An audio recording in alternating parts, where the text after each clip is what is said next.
कोशिका झिल्ली। इससे पहले हमने बताया था तरल मोजैक संरचना पढ़ाया था, याद करो। फिगर हमने बनाया था, उसमें कुछ प्रोटीन था, कुछ लिपिड था, कुछ कार्बोहाइड्रेट था। इसी के बारे में आज पढ़िए कोशिका झिल्ली। इसका खोज एसजे सिंगल तथा जेएल निकोलसन ने किया था। उन्होंने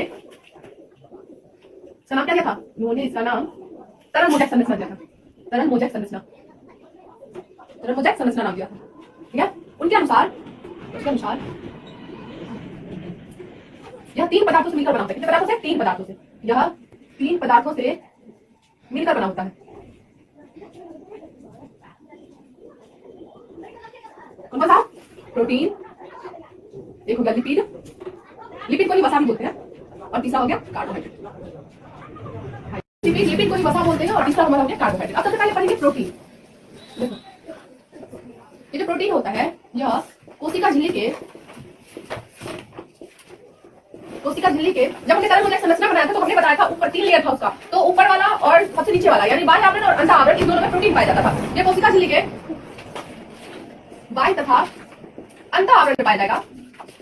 अंत आवरण में पाया जाता है। इसकी मात्रा कितनी होती है?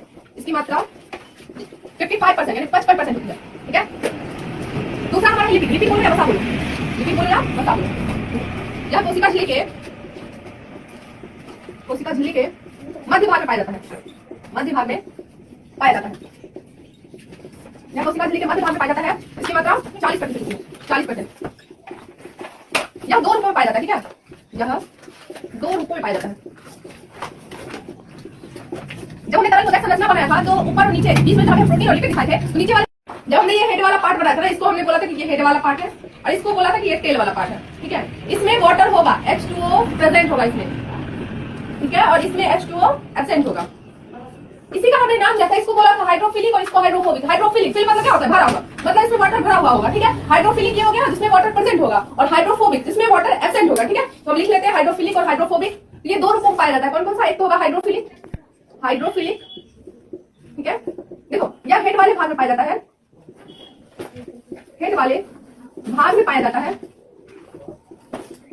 इसमें जल उपस्थित होगा। जल बोले तो H2O, जल उपस्थित होगा,